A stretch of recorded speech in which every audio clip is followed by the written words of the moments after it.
Race friends, they're back together again. Live from Daytona Beach, Florida, it's Scratch with a K. And live from Las Vegas, it's Alan Michaels. Right here, right now, on the flagship station, the WCOBM TV network. It's on Pit Road Racing. Well, I'll be goodness gracious. We are back and live, and here we are in Las Vegas, Nevada. Good afternoon, everybody. Alan Michaels live from the WCOBM studios here in Las Vegas. We are located downtown Las Vegas in the heart of the big city, the entertainment capital, and now the sports capital of the world. On Pit Road Racing, back for its 15th season, man. Feeling good, everybody. First of all, I want to thank some people out there, man. Went through some time with health. I think everybody sort of got caught up with it. A little over a year ago, I was diagnosed with bladder cancer. I had surgery taken care of, some post-operative stuff that has happened.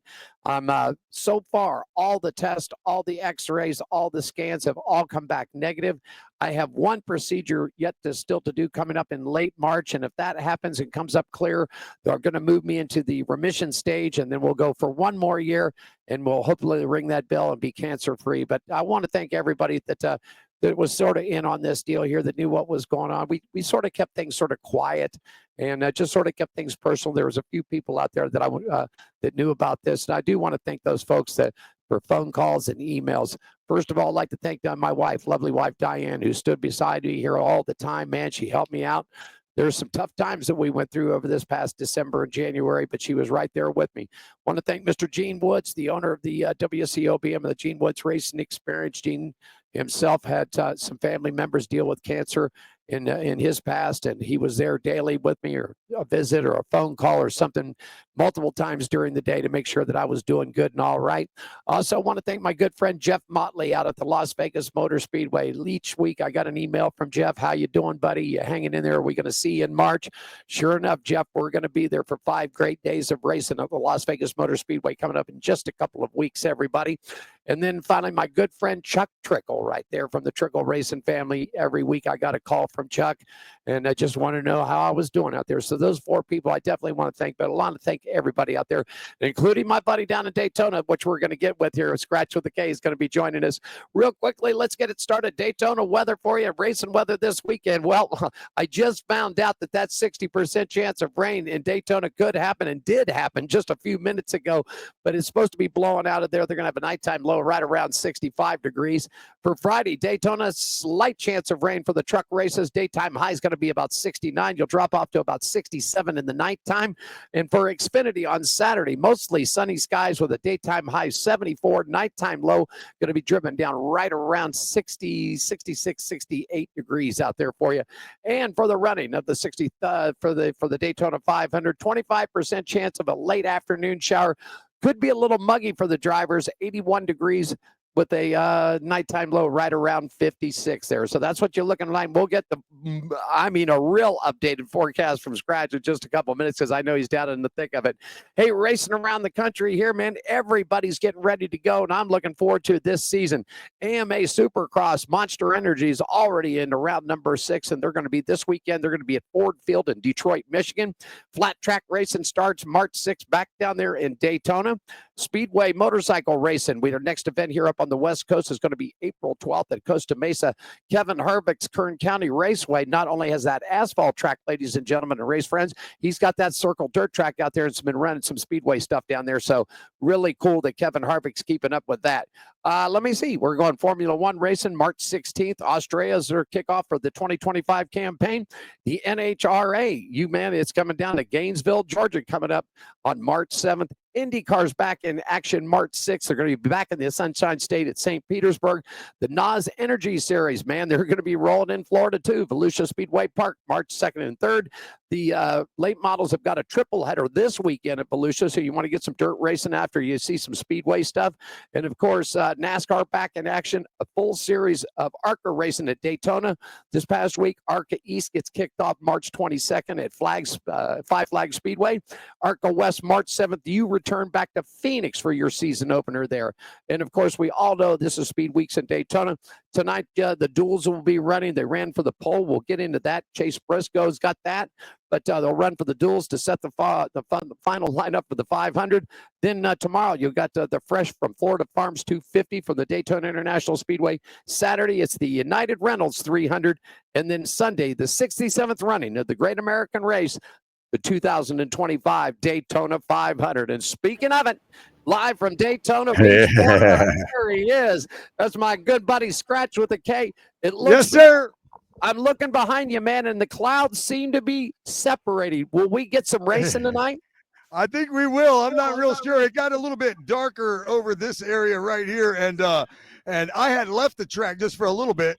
And while I was gone, I guess it stormed pretty bad, and the wind was blowing, and tarps were blowing around, and the cheap 10x10s are all wadded up and blowing around, and it's not bad now. Things are kind of drying out a little bit. It looks a little cloudy around us.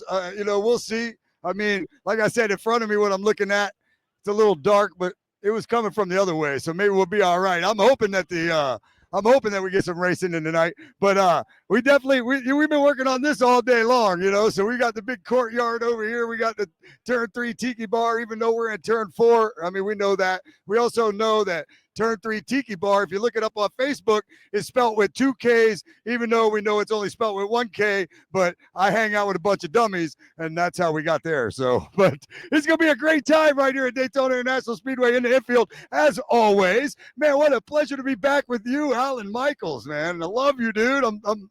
It's race season, buddy. What do you think? Well, I'll tell you this. We had some things going on here, and Gene pulled me over to the other side. He goes, when things happen, rain and it pours. And he goes, I wasn't going to tell you, man, but he goes, if we could have got through about the middle of this week, I was just going to grab you, and you and I were going to jump on a plane, and we were on our way to Daytona, but things just sort of got crazy. So you could have been right here with me right now. I could be right there at the world famous Tiki Bar. Let me do this, Scratch. I'm going to pull you in. Oh. You were going to pull me in, but I don't know what you said after that. I don't know what you were going to have me do, but I will tell you this. I've been coming here since 1979, as a little kid, and I've done the infield a gazillion different ways, man. And I've been doing it with these guys here at the Tiki Bar for, 25 years, maybe something like that. And, man, we have a really good time. Usually, there's a lot of people around me when we do this and stuff like that here at the Tiki Bar. But, the rain and stuff like that, people are getting ready now for the duels tonight. We expect some pretty good racing out of the duels tonight. So looking forward to that. We had truck practice today on the track for a little while. Of course, we got to watch that while we were working. This is like a full-time job setting up the turn 3 Tiki Bar, that's for sure.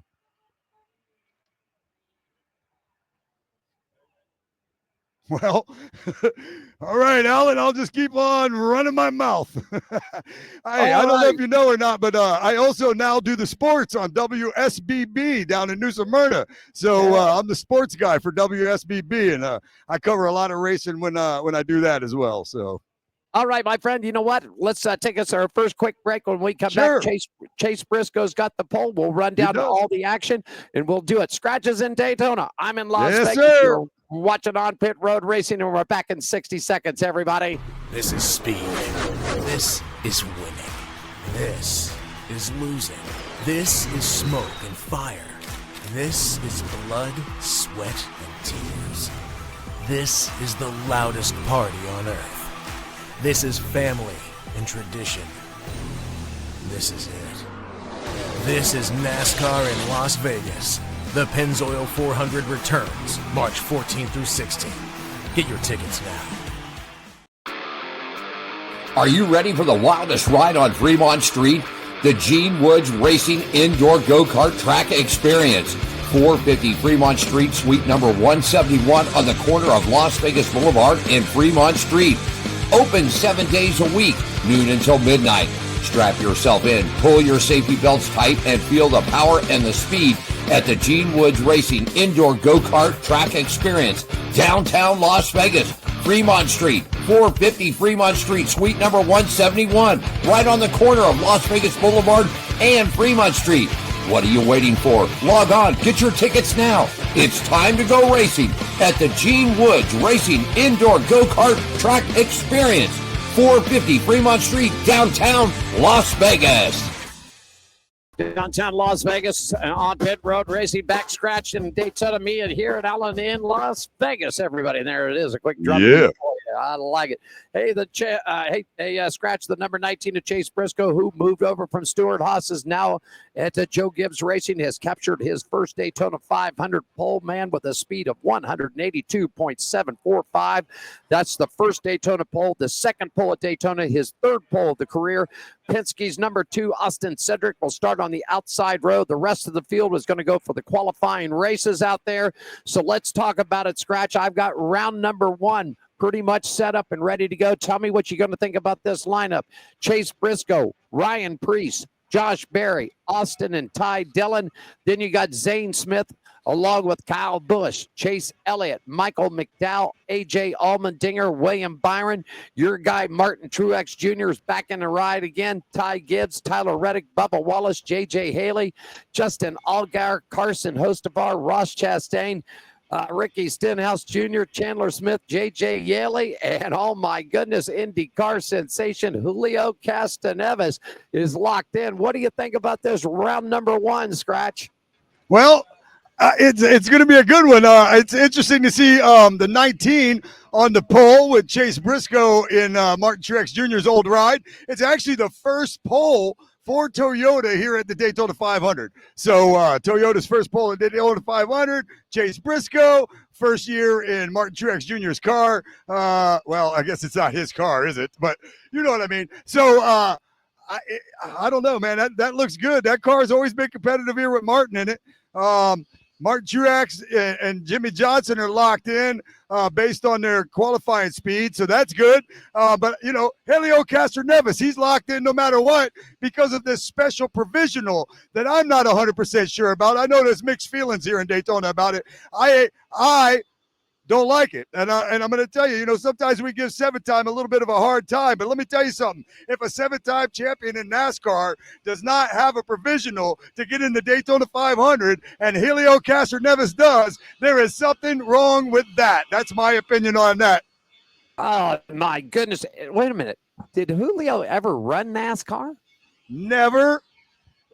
He won hey, don't get me wrong. His resume isn't weak. He doesn't have a weak resume. He's won Rolexes. He's won Indy 500s. His resume is not weak. But again, a 7-time NASCAR champion doesn't get a special provisional, but Helio does. And I don't look. If Helio won the Daytona 500, I'd be like, man, that was cool. Right. But giving him a provisional, you know, over a 7-time NASCAR champion is or even any champion, but you know, Johnson for sure. So I don't know, man. I don't like it. Well, if you want to look at it this way, then if you're going to compare apples to apples and oranges to oranges this way, if Jimmy deserved it because he's a 7-time, Martin Truex has got a championship underneath his belt at one time or another. So I mean, either one of those guys would deserve a two Xfinity. Truex has 2 Xfinity championships on top of that. That's right. Well, the remaining open drivers, 40, the number 40, Justin Allgaier, Corey LaJoie, Anthony Alfredo, Chandler Smith, B.J. McLeod, and J.J. Yeley are going to have to race their way in because we just learned that Truex and 7-time will make the show because of the qualifying speeds out there. So, I mean, that's just, here we go. Here we go with some crazy stuff. Daytona is here, and what's happening? Track practice was today with the Cup duels. Tomorrow, Friday, track qualifying, truck qualifying, Xfinity practice, Cup practice, and the truck race. Saturday, you've got Xfinity qualifying, one more round of Cup practice, and then the Xfinity race. And then on Sunday, it's the 67th run into the Great American Race, the Daytona 500. So you know what? I'm going to pull this up. Hold on a second, Scratch. Let me go back to this. Pull this back. You know, I want to look at number 1. The number 1 here. First of all, tight field right here. Joey Logano is up in this field. Denny Hamlin, Christopher Bell, Kyle Larson. This is a tough field to break. Now, here's something that I saw in here. Then you drop down. Then you got the 2 Las Vegas guys in here. Noah Gragson, who is now running for Front Row Motorsports, who got that charter off of Stuart Haas. Noah's going to go into Kevin Harvick's old number 4 number.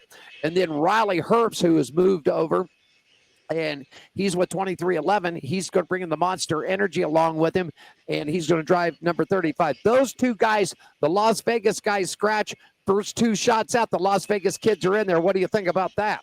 I love it, man. I love it. Riley Herbst, man. I'm rooting on him. I'm now that Truex. Of course, I'll root on Truex this weekend or whatever. I'm leaning towards Trackhouse because I love SVG, Ross Chastain especially. But I also have a little heart for 2311 with Bubba and Reddick, and now that they have Riley Herbst, the Vegas boy, I'm kind of favoring that. I think he might do pretty well in that car, to be honest with you. They got good equipment. Hopefully this lawsuit doesn't affect the performance of the racing. I agree with you. And, of course, we talked a little bit of this before we went. We knew this charter business was coming on. And I read an article, man. I'm going to tell you this. You and I have always been big Richard Childress fans.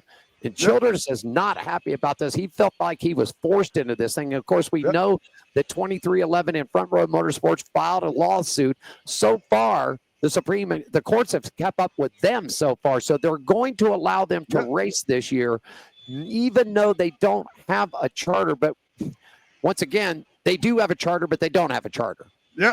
Yeah, I mean, it is what it is. I mean, if I think about it, and I've done a little, not a lot of research, but I've done a little bit of research concerning this. And to be honest with you, it is, to me, a bit monopolized. And, it is their way or the highway usually, and always has been.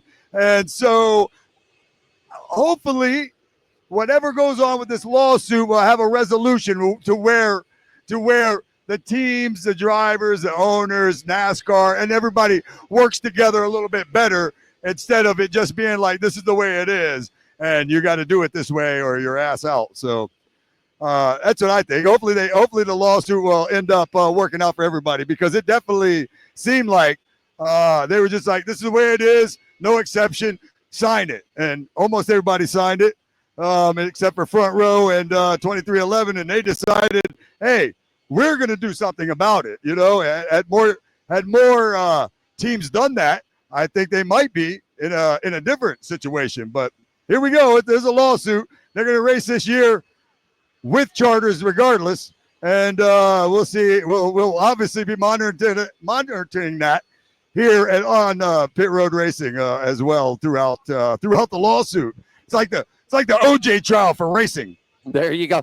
I'd read, and in fact, a lot of people can clip it. You can either catch it on NASCAR, J-Scale, multiple sites have got it, but they did an in-depth interview with Richard Childress, and Richard just said, what else was I to do? He goes, I had sponsor commitments. I had contracts that had to be, people got to get paid.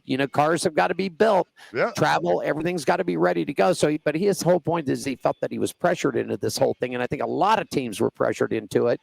I think so too. And we talked about this, and there's another article. Then we'll get to the round 2 of the duels here. Steve Phelps, the president of NASCAR, says, well, he's considering on opening up other manufacturers. Once again, here we go again. And I rode this pony all last year. Let the Oldsmobiles in, let the Hondas in, let them in. Let them in. Because, A, you're going to get your field back up to 43 cars. There's more money going to be coming in this thing. What is the big hang-up that you want to wait and decide? Let Buick, let Volkswagen, let BMW, let whoever can build a car to the spec, let them in and let them race. Am I right? Yeah, I absolutely agree with you. We were just here a couple of weeks ago for the Rolex 24 here at Daytona. And, there's a lot. They're racing different classes against each other. We don't want to see that in NASCAR, but they are racing different classes, with each other. They're racing all kinds of different model cars, and it's exciting. It's a great race. It is an event here like no other. I believe, because there's big fans of, say, Honda and other manufacturers like that. I do believe that the sport would grow if you let these other manufacturers that want in. I think it'll make NASCAR more exciting. I think it'll be, I think it'll bring in a little bit more of a fandom, which is what they try to do. They try to reach out and get people that, like they were doing when they were racing out in LA, trying to get a different fan base. You want a different fan base? Get Honda in here. They got a fan base. They got a big old fan base. Get Cadillac in here. They got a fan base, and they're nice. They're nice cars. I'm going to tell you, we saw that. Hey, listen, we saw the picture of that prototype that Cadillac wants to put together for Cup racing, and I think that car is just flat out being. In fact, tonight when I get home, folks, I'm going to share that photo of what Cadillac put together. They did a couple of versions of it, one with a Mountain Dew sponsorship, another one I think with a 7-Eleven or something like that, or maybe it was a Circle K or something on it. But I mean, this thing, looking at Scratch, when you looked at the front of that car, it just looked absolutely effing mean, man. I mean, mean. And I mean, let them in. I mean, that's it. I just think three manufacturers in this thing with Ford, Chevy, and Toyota. Let's let them in. Let's let them race. You know what? That's just my thought, my theory on it. Hey, you know what? I'll go back. I'm going to pop this other one back in here, and let me pull up my tab here. So here it is, round number 2. I sort of got a little ahead of myself. That's all right. Once again, let me recap. Chase Briscoe, Ryan Preece, Josh Berry, Austin and Ty Dillon, Zane Smith, Kyle Busch, Chase Elliott, Michael McDowell, A.J. Allmendinger, William Byron, Truex Jr., Gibbs, Reddick, Bubba Wallace, J.J. Haley, Justin Allgaier, Carson Hocevar, Chastain, Julio Costa-Neves, Stenhouse Jr., Chandler Smith, and Ricky Stenhouse Jr. and Chandler Smith in the first duel. Coming up in the second duel, you're going to be on your outside pole. We're going to take it with Austin Cedric, then Joey Logano, his teammate. Denny Hamlin will team up with Christopher Bell on row number 2. Row number 3, Scratch looks sort of like this. You're going to get the two Hendrick boys together, Kyle Larson and Alex Bowman. Row number 4 is going to put Todd Gilliland and Brad Keselowski together. Row number 5's got Chris Buescher and Ryan Blaney. Row number 6 will put Noah Gragson with Daniel Suarez. Row number 7's got Riley Herbst with 7-time Jimmy Johnson right beside him. Then it's going to be SVG and Cole Custer. Then Corey LaJoie and Eric Jones. John Hunter Nemechek against Anthony Alfredo. And wrapping it up for that session will be BJ McLeod and Cody Ware. I think this second heat is going to be something to watch, Scratch. I mean, the first one, but there's a lot of loaded dice up in that second round. Yeah, well, the second round always learns from the first round. You know, they let the first round make mistakes, or if it was me, I would rather run the second round so I get an opportunity to watch what goes on in the first round and try to learn a little something from it. But yeah, it should be exciting. All this races should be exciting. I can tell you right now, I see a lot of dry spots on the track now from where they're running them dryers. I don't know if you guys can hear the dryers running around here, but the jet dryers are going around, and it looks like the top groove is still a little bit wet. So, you know, will the weather impact the twins, the duels? You can tell how long I've been coming here. I want to call them the twins still. Twins, duels, whatever. We're here for it. I know that right here. In between turn 3 and 4, by the way. That's what I'm looking at, just in case. I want to be more specific. Right between 3 and 4, the top groove is still a little wet, but they're getting it dry. So jet dryers are on the track, correct? Yeah, yes, sir. They're on the track. And they have been since just a little bit before we went on the air. There you go. Take us a quick break. When we come back, Scratch, let's talk about the Clash, the Cookout Clash, coming back to North Carolina to Bowman Gray, that historic. You're watching On Pit Road Racing. Alan Michaels live here in Las Vegas. Scratch with the K is down in Daytona. He's in the heart of the action. We'll be back with more of On Pit Road Racing right after this, everybody. This is speed. This is winning. This is losing. This is smoke and fire. This is blood, sweat, and tears. This is the loudest party on earth. This is family and tradition. This is it. This is NASCAR in Las Vegas. The Pennzoil 400 returns March 14th through 16th. Get your tickets now. Jerry B here up in Sacramento, Union Gospel Mission, giving out some shoes to the homeless here. A lot of smiling faces. We got one deal. We give you a pair of shoes. You got to give us a smirk and a photo. And this is the mission of the Hot Shoe Hall of Fame, which is a non-profit organization based out of Las Vegas, started by Gene Woods. We're trying to do good things and fill little holes in people's lives the best we can. And today we're up in Sacramento, just doing the best we can. Thanks for supporting. Are you ready for the wildest ride on Fremont Street? The Gene Woods Racing Indoor Go-Kart Track Experience. 450 Fremont Street, suite number 171 on the corner of Las Vegas Boulevard and Fremont Street. Open 7 days a week, noon until midnight. Strap yourself in, pull your safety belts tight, and feel the power and the speed at the Gene Woods Racing Indoor Go-Kart Track Experience, downtown Las Vegas, Fremont Street, 450 Fremont Street, suite number 171, right on the corner of Las Vegas Boulevard and Fremont Street. What are you waiting for? Log on, get your tickets now. It's time to go racing at the Gene Woods Racing Indoor Go-Kart Track Experience, 450 Fremont Street, downtown Las Vegas. Out there for you. Wednesday, actually Thursday afternoon right here. We're at just about 24 minutes after the hour here in Las Vegas and back in Daytona Beach. Alan Michaels here, Scratch State down in Daytona. He's sitting right in the middle of Turn 3 at the Turn 3 Tiki Bar, the world-famous Tiki Bar. Scratch, how many years has the Tiki Bar been down in Daytona, buddy? Oh, I don't. You know what? I don't specifically. I'm not sure. I'll tell you what, though. I'm gonna get you somebody. We're gonna find out. Tell Glenn to come up here a minute. I'm gonna find out exactly how long. It's been a while because I've been going with these guys for about at least, like I said, at least 20, 25 years. But I'm gonna get you somebody from the Tiki Bar, and we're gonna. Okay. I mean, I'm from the Tiki Bar, but we're gonna get you. We might. There's no telling. Well, we're gonna try though. But yeah. All right. 20, 25 years. Oh, yeah. Right here. Come here a minute. All right. This is Glenn Rojas right here. All right. Are you glad? How you doing, buddy? How's it going? All right. All right, you can't hear him here. All right. The question, I'm gonna repeat what he says since you don't have headphones on. All right. The question is, how long has the Tiki Bar been here?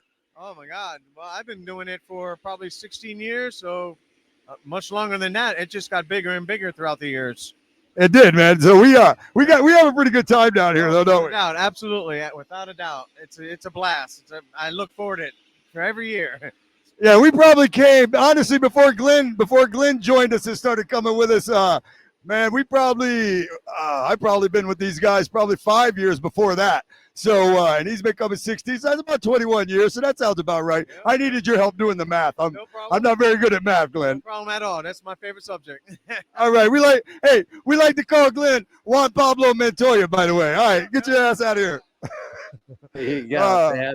Now, one other question. Now, I've been to Daytona several times. Now, is there really a Tiki Bar there? Yeah, right here. No, I mean, is there really a real Tiki Bar besides the Tiki Bar that goes to the track? No, we built this here. Look. So this is the only Tiki Bar in Daytona.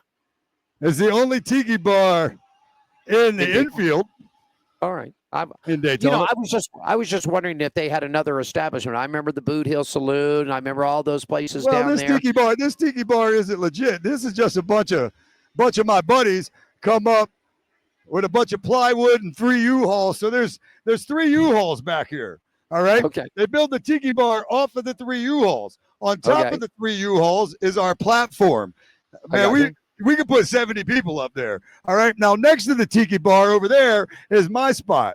All right. I mean, it's all our spot, but that's my spot over there. And I go over there and you can see it now over there with the fence around it made out of pallets. And we have a big old courtyard up here in the front with lights over top of it. And my enclosed trailer I camp in back there. That's the experience we do here, man. Some of my boys are over here in tents. Some of them are over there in tents. Some of them are idiots, as I mentioned. Yeah, man, they come out here and just build this Tiki Bar, and I get a bunch of pallets out of the garbage and show up and build the fence around it. We got a courtyard, big old Tiki Bar, and a huge platform to stand on right here where we got a good view of at least this end of the track. But we got an 85-inch TV, too, so we just set that up, and we can watch the rest of the race. We got the best seats in town right here. There you go. Well, last weekend, actually 2 weekends ago, man, the Clash, which was at the LA Coliseum for years, and 3 or 4 years they had it out there. And while he's taking that drink there, we'll let him do that. And I'm going to tell you, I was so happy to see this thing get back to where I have got sick and tired of seeing NASCAR trying to run in places by baseball stadiums and football, and all this, but at a legitimate. Now, granted, Bowman Gray Stadium in Winston-Salem also hosts Winston-Salem State University. But before it hosted a college football game there, it was a racetrack. And they brought it back to a racetrack, a little quarter-mile Scratch. I'm going to tell you, I spent so many Saturday nights out of the years that I lived in Winston-Salem over there, and it was good to see some local guys. Tim Brown got into that race over there for us. Some local guys got into it, man. And what a show. And I'm going to tell you, Chase Elliott, Ryan Blaney, Denny Hamlin, Joey Logano, Bubba Wallace. Then you had Ross Chastain, Austin Cindric, Tyler Reddick, SVG had a pretty good run. Chris Buescher, Ryan Preece, Bell, Josh Berry, Todd Gilliland, Kyle Busch, not having a good run there at Bowman Gray at all. But, man, just finished it up looking really, really good there. What a great race. The cookout. So, yeah, you were a fan, yeah? Oh, you were a fan of it. Yeah, me too. I loved it. I thought it was great. Me too. I did too. Great. And I did too. You know, I still wish we still had it here. I wish we still had it here. But let me tell you, you know, we got enough racing here. We got a lot of racing this week. You know, ARCA, we got Xfinity, we got trucks, we got the Cup, we got duels. You know what I mean? It's great. But I do wish we still had it here. But let me tell you, that was awesome. And it's great to go back to somewhere where they hadn't been since, 1971, I think it was? Yeah, man. It's been years. I mean, it was, man, I thought it was phenomenal. I think it was a really good show. I think they're going back next year, and the talk of it is possibly the year after that, taking this show down to Hickory Motor Speedway, which I don't know if you realized, but Dale Earnhardt Jr. has stunk a lot of money into that. He is sort of doing what Tony Stewart did with Eldorado. Eldora, and also what Kevin Harvick did out here on the West Coast at Kern County Speedway. What a great facility. Kevin and his partners are dumping a ton of money into this thing. They not only got stock car racing, they got speedway motorcycle racing there. So they're really bringing it up, which I think is going to be a great thing, because we just found out that Irwindale, California Speedway, the great local track down there, is done. The property has been sold. They will not race there anymore. So I think that's going to be another great venue that Kevin Harvick did exactly what Tony Stewart did. He went into that establishment, stuck a bunch of money into it, amped it up, revamped it up, and made it something special. And I think that's what's going to happen there. But as far as the Clash goes, what a great setup, great town. Been there several times. The old Winston Museum now is closed, but was just right down the street. And there's a great little hot dog truck called Pluman's Hot Dogs. When we used to go to the track, we would stop there and get a box. I'm talking a whole box of foot-long hot dogs, man. You're making me hungry right now. I'm telling you, that was just something great. All this work we did today is made me hungry, and now you're going to sit there and talk about some good racing hot dogs while I'm at the track. I'm going to have to get somebody to cook me up something here in a minute. But, yeah, man, I thought I loved it. I loved it. I loved the history of it. They turned the lights on. Let there be light at the tiki bar. But yeah, so I don't have any issue with it. I love that they're doing these things at classic tracks, and you know, I mean, the track's got to love it too, you know, because they bring some money in there, they clean it up, they straighten it up, they get these tracks ready to run. I definitely. Those ones at the Coliseum in LA, I enjoyed those too. But I'm a race fan, man. I liked it. But honestly, it belongs in places like here and taking it to these speedway like Bowman Gray. Like that's amazing. I really thought it was good. I thought the racing was really good. I thought the bumping and banging and shoving and attitude and all that stuff was great. I really did. But you know, I mean, I race enduro cars, so you know it's like full contact racing. So I guess I'm a fan of it. I thought I think it was great competition. I think it was great for this for the city of Winston-Salem, the Forsyth County over there, to bring back NASCAR, which had not been there since the very late 60s, early 70s. That track was one of the original. When Bill France put NASCAR together, that was one of the original. There wasn't Darlington back then. There wasn't a lot of the tracks that they have now.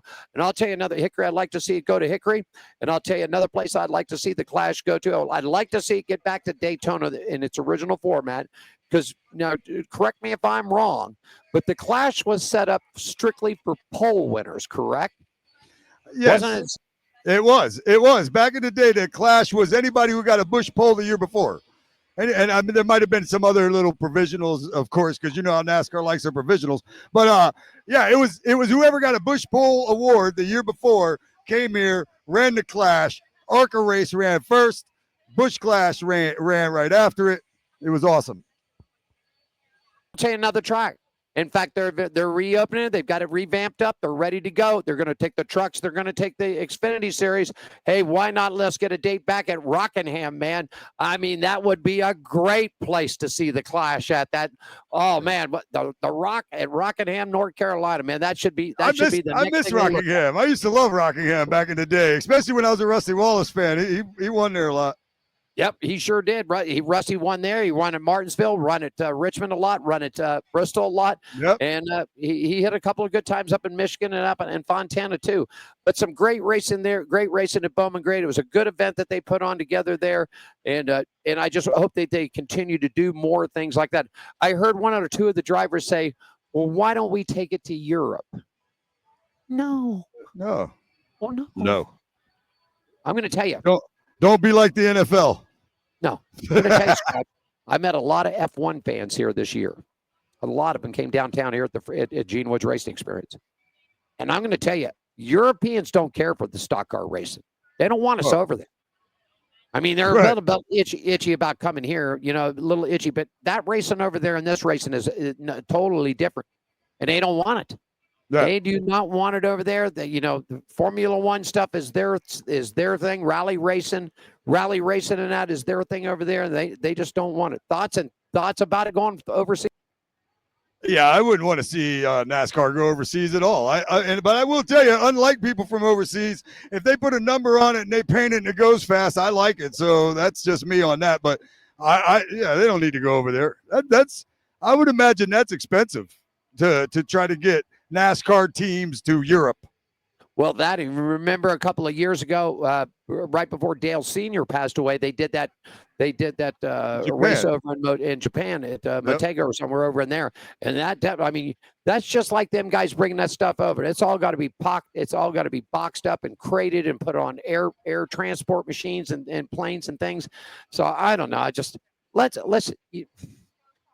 You started off good with the cookout at the Clash at Winston-Salem. Let's just hope this season rolls pretty good. That's my Well, we're about to find out, aren't we?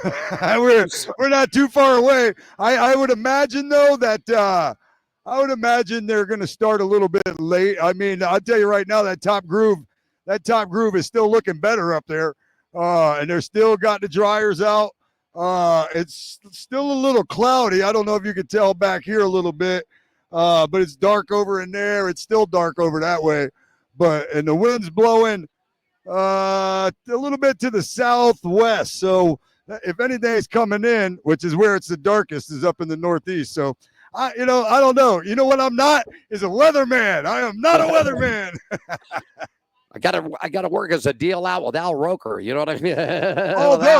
Although I'm just as good as a weatherman by going, is it going to rain today? Well, maybe.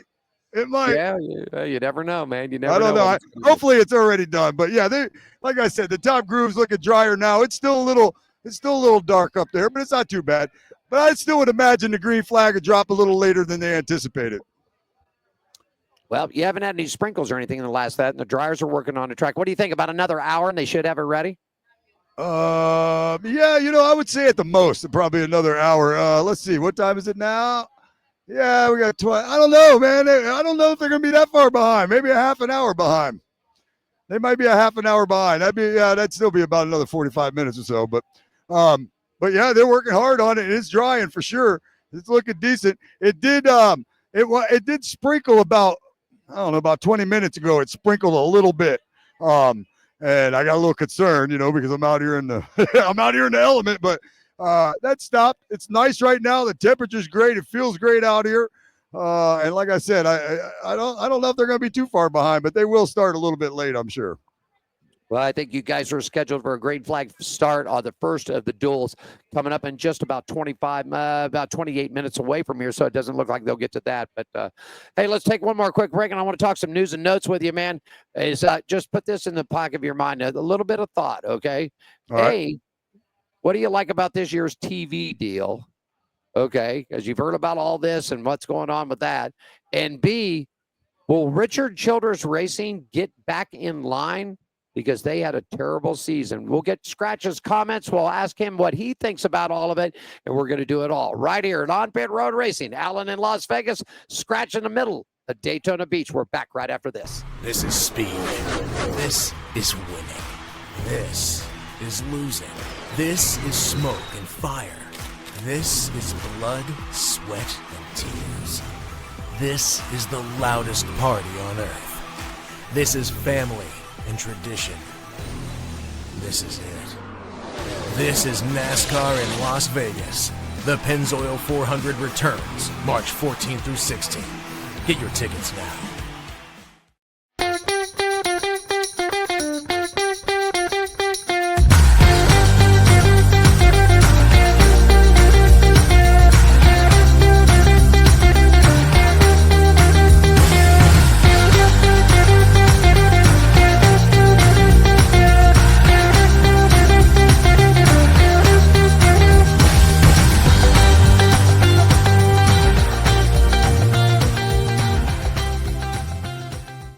The hour. Alan here in Las Vegas. Scratch with a K down at Daytona Beach with a quick drum beat right there. There you go, man. Well, when I left him, I asked him, I thought, first of all, what do you think of the TV deal? So here's how it's got split up, man. I don't know if you're ready for this. So we're going to go with Fox. Fox is going to cover. Then we got a little thing with TNN or TNT. Then we got Amazon Prime. Then we got NBC. Now, before we go any farther, let me tell you, I don't know if you've caught up with this, okay? So now IndyCar has moved, okay? NHRA has moved from Fox to NBC. So my theory of it is that we got 4 networks covering NASCAR. We got 2 different networks covering the NHRA, 2 different networks covering IndyCar. 1 network covers the World of Outlaws, and 1 network pretty much covers Formula One. Now, your theories and thoughts about 4 different networks, and the only thing that I'm going to keep on a thing about it of it is when it goes to Amazon Prime and Dale Jr. gets back on the mic, everybody better look up. So at that point, Scratch, I'm going to shut up. What do you think about the TV? Well, it's kind of like the old days. You remember the old days? They were everywhere. They were ESPN. They were TNT. They were on whatever that country network was. I don't remember what that was. I almost said CNN. But anyway, it's like the old days where they were all over the place. The only difference is the streaming. But, of course, you got Dale Jr. over there. He should be the draw. Now, I have Amazon Prime, so I'm good. But the thing is, there's going to be some people. There's going to be people out there. There's going to be race fans. There's going to be old school race fans that don't do any of that internet, any of that streaming, any of that stuff. So, again, it's something like the old days. So I'm not super concerned with it, but I am probably a little more concerned with the, I'm probably a little bit, my man right there. Oh, he was on this side. Anyway, I'd be a little more concerned probably about the Amazon Prime, although Junior's a draw. But like I said, there's a lot of old school people out there still that, they don't stream. They don't have Amazon Prime. They don't have Netflix. They don't have things like that. So, they're going to miss out on a few races, I would imagine. So I don't know. The streaming part, I'm not sure. I mean, and at the same time, I watched, the Jake Paul fight that last time, and they had all those problems against Mike Tyson. And so, streaming isn't perfect. So I don't know, man. I guess I'm more concerned about the streaming than it being on different channels.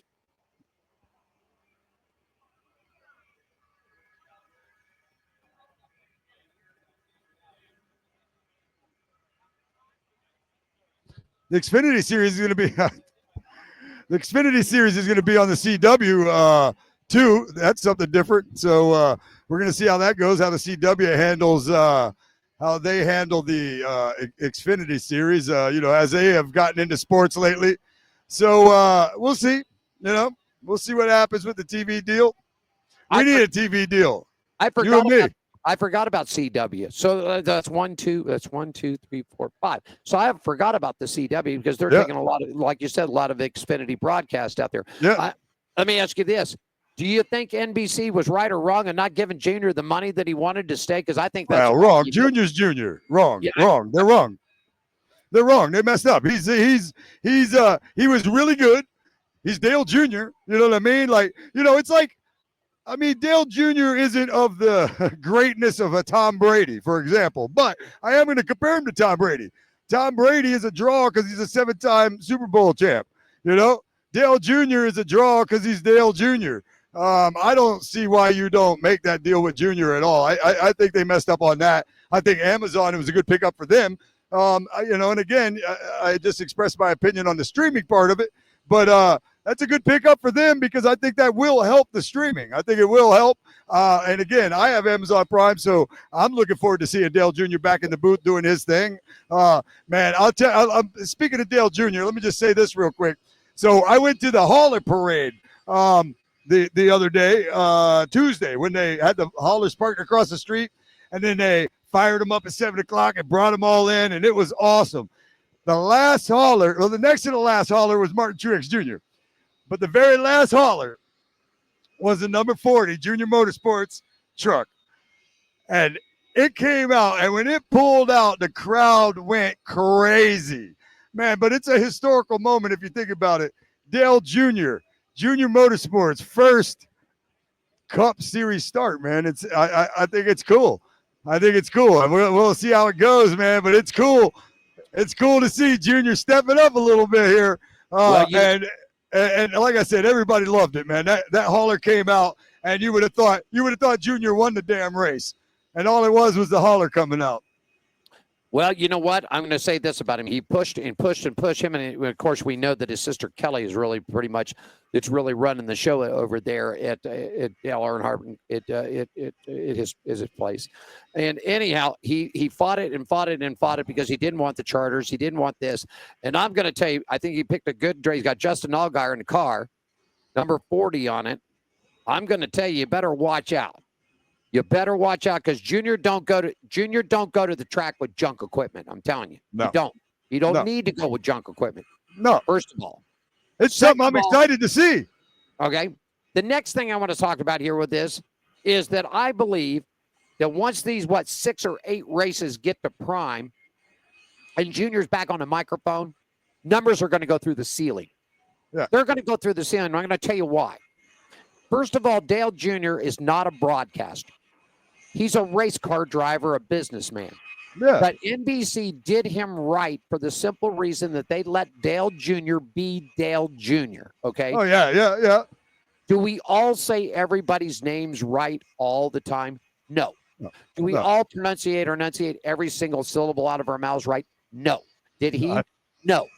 But what made Dale Jr. so good is they let Dale Jr. be Dale Jr. That's what made him good. And he got his excitement in it. He talked about the slide job, this, that, and everything else, right? That's what made Dale Jr. a good sports analyst. He's not a play-by-play analyst, but that's what made him really, really good, is that they let him be Dale Jr. They didn't try to turn him into something. You know, I always said this, and I think you and I talked about this a couple times. I'm nothing against Jeff Gordon, but I think what they tried to do with Jeff Gordon was Fox tried to make Jeff Gordon a broadcaster, and Jeff Gordon is not a broadcaster. And I just think if Amazon lets Junior be Junior, look the hell out, because the numbers are going to go through the roof. Yeah, I agree, which they will. On Amazon Prime, I'm sure they will. We talked about this when Kevin Harvick was jumping in the booth. That you were like, if they let Kevin Harvick be Kevin Harvick, it's going to be great. Well, guess what? They do, and it's great. So that's great. And then, again, if you, you're talking about Jeff Gordon. Like, I didn't like him in the booth. But, everybody loved Darrell Waltrip. I didn't like him in the booth. That's just me, though. That's my opinion. Junior's somebody I like in the booth. Clint Boyer and Kevin Harvick, fun as hell in the booth. Clint Boyer is a riot because they let Clint Boyer be Clint Boyer. And Clint Boyer is a riot. That's exactly right. And I don't think that Mike Joy knows how to handle those two. Really don't. It's crazy. It's so fun. It's so fun to watch. It's like you're part of their team when they were teammates. When you watch them in the booth together, it's amazing. I love watching them together. All righty. Richard Childers Racing had a tough year last year. Really did. Tough year for RCR. And considering also the year before that, you don't want to call it his rookie season, but his first year with RCR, Kyle Busch had he came out of the hole, out of first 8-9 races, won 2 or 3 straight out of the hole. And last year, he couldn't buy a win. He couldn't buy one. Listen, I remember you asked me the same question a year ago. And I said to you, I think they're going to be on fire. They got a year behind their belt. They're going to go out there and they're going to kick some ass. I don't know what to think this year because I felt so confident in what I said. And I am not a Kyle Busch fan. And I said that last year when you asked me the same question at the same time. And I said, man, they are going to be badass. I don't like it because I don't like Kyle Busch, but I think they're going to be great. I think that year together, I think it was decent enough that they're going to build on it. And so when you asked me that question today, all I can tell you is I have no idea. You know why? Because I was so confident in my answer last year, and it went the completely other way. So I don't know what to think about that. You would think maybe they got their stuff together and they're all right. But, again, we'll find out how they race tonight in the duels and see what they got. But I don't know, man. I'm afraid to say anything because I'm probably going to be wrong again. I think there's going to be some improvement along this year. I think things are going to change around a lot. And, of course, there's been a lot of swipping and swapping going on, what they call the silly season. Real quickly, scratches. Let's run over it real fast. Staying in position, Ross Chastain, Busch Beer. He's got his Moose people and all kinds of good sponsors. Ross Chastain stays with the number 1 team. Austin Cedric, he'll remain with Penske Ford, and he brings it right on. Menards is going to be his top major sponsor up on the slick that air. Austin Dillon. I already got him an outside pole. He's on the outside pole. And there you go, man, on the outside pole. Let me see what else we got here. Let me pop back in and let me look at this thing here. Let me see. So you think everything's going to stay fine right there? Okay, Austin Dillon. Will Austin Dillon have a better year this year? Bass Pro Shops, Richard Boswell on the box for him. What do you think about Austin Dillon's season this year, Scratch? Well, kind of the same probably as Kyle Busch. I think it'll be. I think one of the cars goes as the other one goes. I think either Austin Dillon and Kyle Busch both are on the money this year, or they're not, or they'll be mid-pack somewhere. So it's hard to say, man. I feel like their time is coming. You see Austin Dillon getting out there and running a little better here, a little better there all the time. I don't think it would hurt anybody's feelings to see the 3 in victory lane.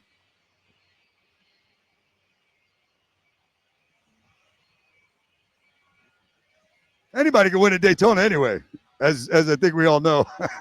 Anybody can win at Daytona. 8 out of the last 10 drivers that have won the Daytona 500, it was their first Daytona 500 victory. So, we might be looking at another first-timer getting a victory here at Daytona this year. We'll see, though. We'll see. I'm excited to find out. Track's getting drier. That's good. Hardly see any dark streaks in it at all. So, we might have some rain. Well, it won't be on time because it's almost 7:00 now, but it's definitely looking good though. Track's looking good. I just saw a little lightning over there, but that ain't here, so I'm okay. Looks like it's a few blocks away.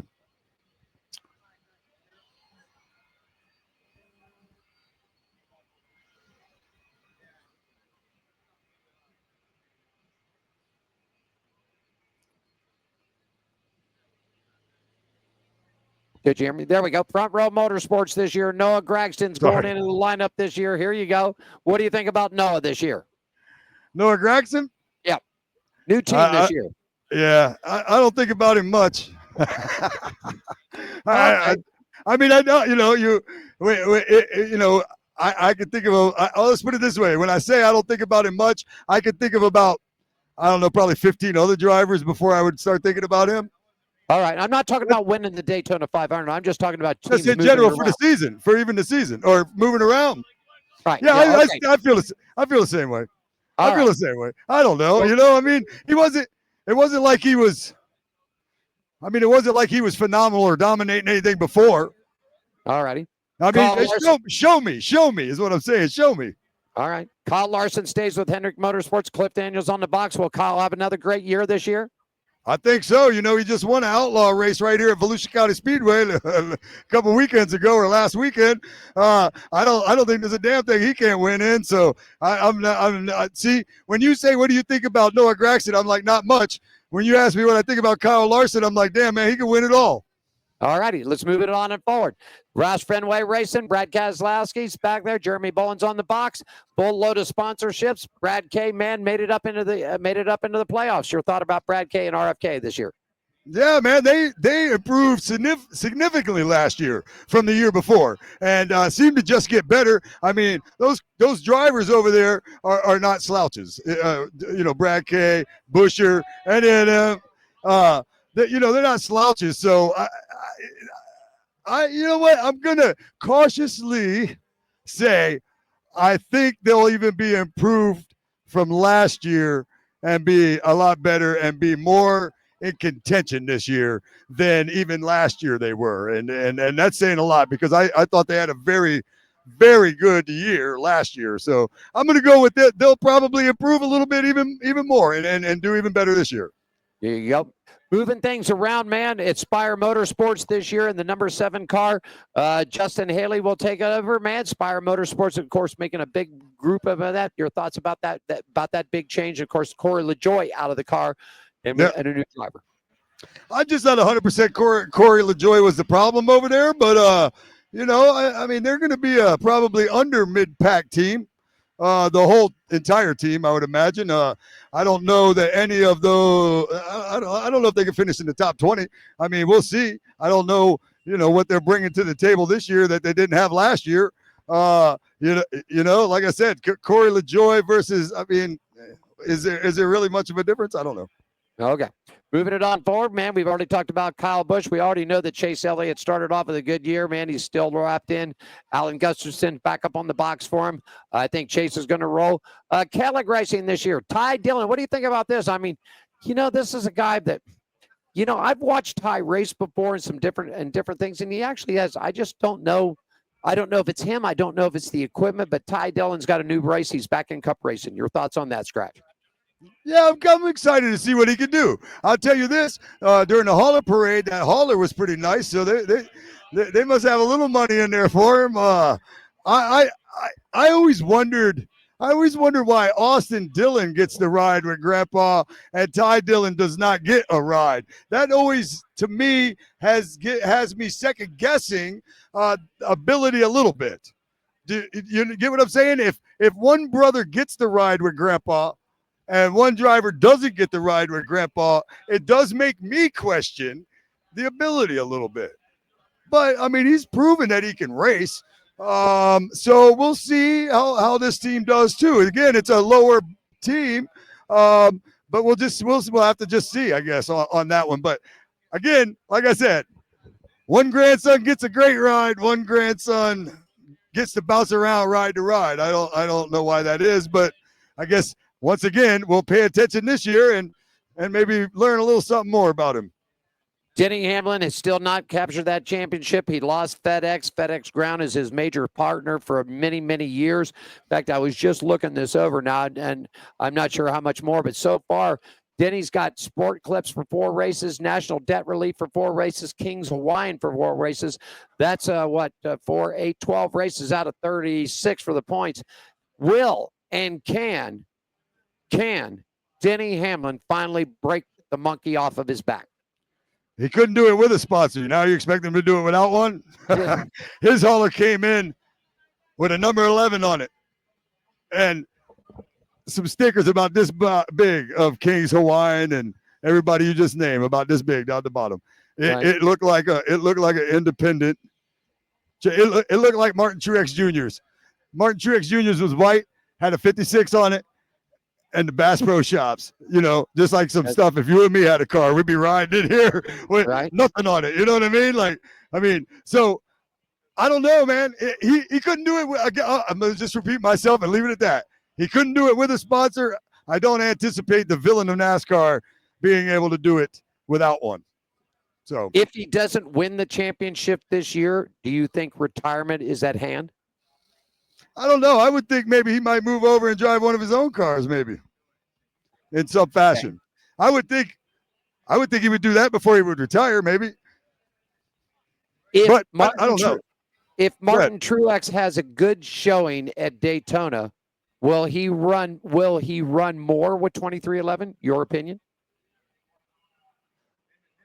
Well, I would like to see him. You're talking about Martin Truex Jr. I would like to see Martin, right? Correct.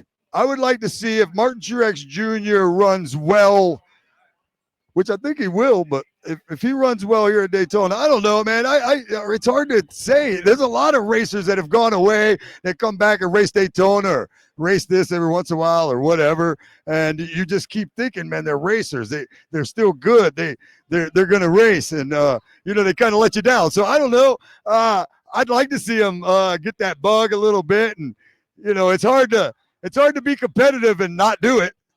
You know what I mean? If you can win, you show up to the track. Will 2311 keep Bubba Wallace if he doesn't improve over last year? Yes or no? Let's say he breaks even and does the same thing he did last year. I'm going to go with yes, because he seems to be one of the real cash cows there, the guy that's got the sponsorships.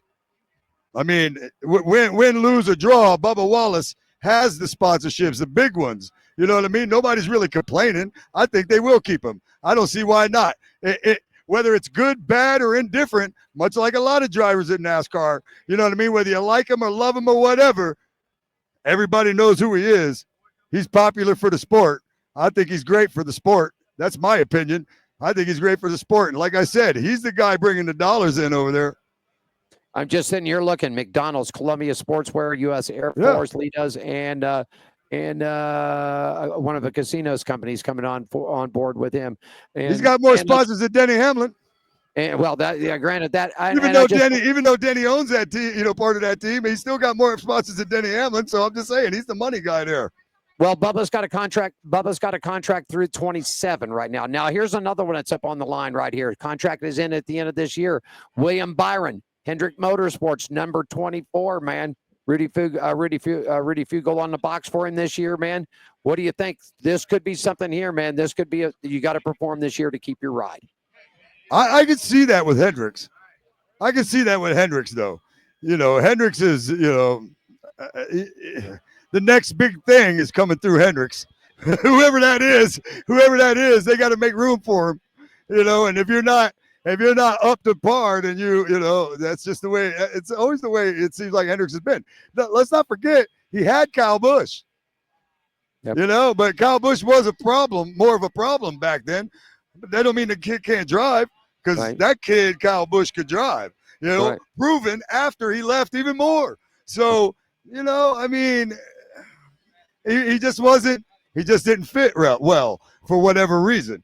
And that could happen here too. And I could definitely see Hendricks grabbing the next big guy, the next kid coming up, the next superstar, and sticking him in that car and be like, all right, Alex, you know what I mean? Appreciate you, and it just be because they could probably put somebody better in the car, but he'll go on to be good anyway. So it doesn't really matter.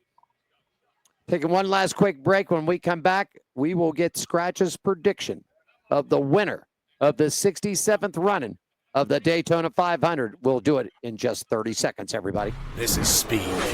This is winning. This is losing. This is smoke and fire. This is blood, sweat, and tears. This is the loudest party on earth. This is family and tradition. This is it. This is NASCAR in Las Vegas. The Pennzoil 400 returns March 14th through 16th. Get your tickets now. It definitely is, and it is coming up March 14th through the 16th. You can get tickets right now for the Pennzoil 400 presented by Jiffy Lube at LVMS.com. Give them a shout right there. They'll lock and load. And, of course, you've got Xfinity Racing on Saturday. The trucks will be there on Friday night. And then we've got 2 nights of great dirt racing over at the dirt track out there. So the 67th running of the Daytona 500 this week. Scratch, are they getting close to the duels, my friend? I think they are, because there's just in the very top up by the wall is a little bit dark. And I'm talking about from the safer barrier about, I don't know, about a foot down. It's just a little dark up there at the top. I see a couple little streaks up there in that top groove still. But, yeah, it looks like it's about almost dry. Jet dryers still going around the track. They're making announcements. We got people in the stands now. We got idiots out here in front of the tiki bar. We got I smell something very nice too, but Okay. but yeah, it's everything's going well right now, and I think we are going to have some racing soon. Okay. After the fire's been lit, the smoke is cleared. Who is the winner? Literally. Who is the winner Yes, sir. of the 67th running of the Daytona 500? Scratch your pick. Take it, my friend. You know what I'm going to do? I'm going to go. I'm going to do it. I'm going to do it because I think it'll be a great story. Martin Truex Jr. I'm going to pick my boy. I might be picking with my heart, but I'm going to go with that number 56 Bass Pro Shops Toyota with Martin Truex Jr. in it is going to pull off the unthinkable. And why do I say that? Because anybody can win a Daytona 500. Anybody can win a Daytona 500. Martin Truex Jr. has always been competitive. His old car is on the pole. The car he's driving is powered by Joe Gibbs, so it's almost like he never left. So I'm going Martin Truex Jr. to win the Daytona 500 this year, and I'm probably betting that with my heart. I'm going to take a Ford. I think the Fords are going to be tough. I think they're going to be real tough. Sure. I'm going to take a Ford. I'm going to take the number 12 from Penske Racing. That's a good And pick. I'm thinking the former champion, Mr. Ryan Blaney, will get his first big Daytona 500 win. Right here, you got it right there. Ryan Blaney is who I got to win the 500, my friend. You've got yourself Martin Truex Jr., all righty? You made a good pick. I picked with my heart probably. That's an easy one to pick. Ryan Blaney is an easy, one to pick there to win. And I think I went out on a limb. And, but I'm going to tell you this. That year, I don't know if I might have told you this story before. We did a race pool here that year that Trevor Bayne won. Right. All right. I drew Kyle Busch. I didn't want Kyle Busch. I didn't want to root on Kyle Busch. I would have felt dirty had I taken that money. So I said to somebody, will somebody please give me Trevor Bayne? Because I knew who he was. I wanted to root on Trevor Bayne. I said, somebody give me Trevor Bayne. I said, I'm going to give you Kyle Busch. Let's switch. Why wouldn't you do that? Anybody in their right mind will take Kyle Busch for Trevor Bayne. And Trevor Bayne won the Daytona 500. I won the race pool, and it was a happily ever after. So I'm giving you a happily ever after finish for the Daytona 500. Martin Truex Jr., baby. There you go. You've got it. Scratch has got the Truex. I'll take Blaney, man. The former We'll see what champion happens. and has not had a big one yet, so we'll see what he goes. Real quickly, we've got about 30 seconds left here. Where's the Scratch and the Nutchuck Entertainment rolling to next, man? Hey, man, you can check out my website, nutshackentertainment.com or comedyfromscratch.com. The next big thing I'm doing is I'm running the Hell on Wheels at Orlando Speed World in my Enduro car. I'm going to run the Enduro race. I'm going to run the flagpole race. And I just built also a 2000 Sierra minivan. Okay, then I'll be racing for the first time next Saturday also in a minivan autocross, which is a motocross for minivans. So, hopefully it all goes well, man. That's what I'll be doing next, the next big thing right there. But you can find everything you need to find on me at comedyfromscratch.com. There you go. And, of course, next week we'll talk about his little racing action over there in Yes. Orlando area. All right. My friend, thanks. It's good to have you back for season number 15 as we kicked it off and got it ready to grow on Pit Road Racing. Will roll each and every Thursday right here starting at 6 o'clock on the East Coast, 3 o'clock back here on the West Coast. And then coming up next week, Diane's back there. In fact, Diane is on the blower right now. We've got Derek. Derek Cope is back in NASCAR racing, man. Yes. He's got a brand new Xfinity team coming out. Yes. Our good friend Spencer Boyd is just chomping at the bit with his new Freedom Racing team. You're going to get to see him race tomorrow night. Oh, and yeah. I'm just telling you, we've got a bunch of people lined up. Diane's been blowing the phones up, working and rocking and rolling with it. Our good friends over at Nice Motorsports.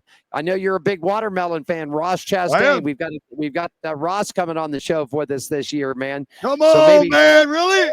Yeah, we're gonna we'll get the Waterman on himself. I love it. Our good folks up there at Nice Motorsports, so we're gonna get him too. Okay, love it. All righty, my friend, use and sit back, you relax and enjoy your evening. Enjoy the duels. We will see you next Thursday afternoon, 6 o'clock on the East Coast, 3 o'clock on the East Coast. You got it's great to be back with you, my brother. I appreciate you, man. I love you. Love Diane. Everybody, man, let's go racing. You got it. We'll get you next week. All the results from Daytona. Alan Michaels in Las Vegas, scratch with a K. Enjoy the 67th running of the Daytona 500. We'll see you next week, everybody.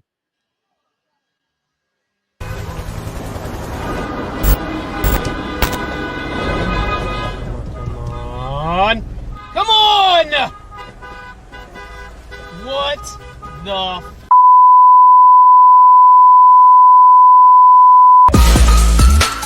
yeah! Oh, man! Woo! That is awesome!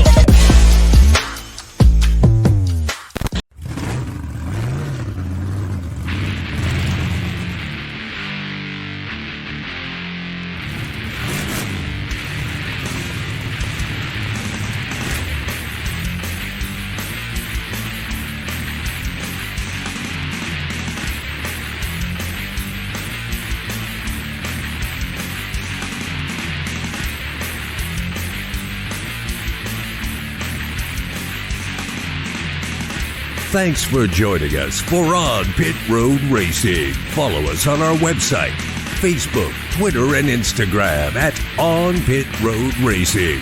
On Pit Road Racing is written and produced by WCOBN TV. I'm John the Announcer for On Pit Road Racing.